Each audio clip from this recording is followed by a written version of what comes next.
अगर हम मरने के बाद कुछ भी साथ नहीं ले जाने वाले हैं तो फिर हम ये सब कुछ क्यों कर रहे हैं? जीवन में हम सब यही सोचते हैं, इतनी दौलत, इतनी मेहनत, इतने रिश्ते, ये सब आखिर क्यों? क्योंकि ये सब कुछ मरने के बाद तो यही रह जाता है।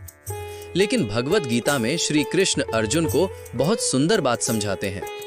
कर्मण्येवाधिकारस्ते मा फलेषु कदाचन। अर्थ, तुम्हारा अधिकार केवल कर्म करने में है, उसके फल पर नहीं। यानी हम ये सब इसलिए नहीं कर रहे कि हम इसके फल का भोग करेंगे, बल्कि इसलिए कि ये हमारा धर्म है, जीवन का मार्ग है। अब सोचिए, हम ट्रेन में सफर करते हैं। सफर के दौरान हम खाना खाते हैं, किताब पढ़ते हैं, फोन पर बात करते हैं।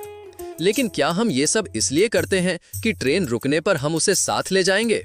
नहीं, हम ये सब इसलिए करते हैं क्योंकि सफर को अच्छा बनाना है। जीवन भी ऐसा ही एक सफर है। शॉर्ट ट्रैवल के लिए पैसे और भौतिक चीजें जरूरी हैं, लेकिन लॉन्ग ट्रैवल यानी आत्मा का सफर, उसके लिए हमें खुद को खोजना होगा। हर काम, हर सोच हमारी कोशिकाओं में दर्ज हो जाता है। ये सिर्फ बातें नहीं हैं। साइंस ने एपिजेनेटिक्स में पाया है कि हमारा व्यवहार, हमारी आदतें हमारे डीएनए पर असर डालती हैं। जैसे अगर हम नकारात्मक सोचते हैं तो हमारी कोशिकाएं भी वैसी ही ऊर्जा छोड़ती हैं, और अगर हम सकारात्मक और अच्छे कर्म करते हैं तो ये असर आने वाली पीढ़ियों तक जाता है। यही तो है कर्म का विज्ञान। अब बात करते हैं, अगर हम सब कुछ यहीं छोड़ देंगे तो क्या पैसा जरूरी है?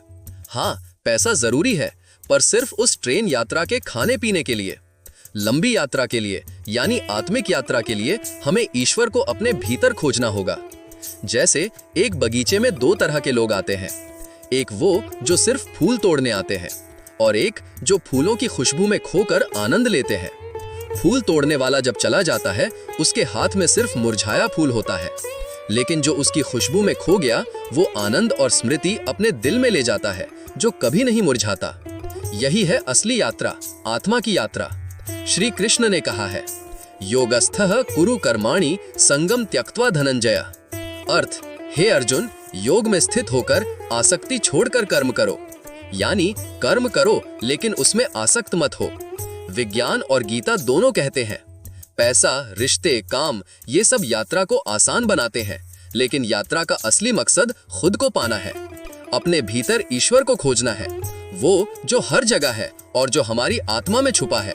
तो अगली बार जब आप सोचें, अगर कुछ साथ नहीं जाएगा तो क्यों मेहनत करूं, तो याद रखिए, मेहनत इसलिए कि ये आपका धर्म है, अच्छे कर्म इसलिए कि ये आपके अस्तित्व को सुंदर बनाते हैं, और सबसे जरूरी खुद को जानने के लिए, अपने भीतर के ईश्वर को खोजने के लिए।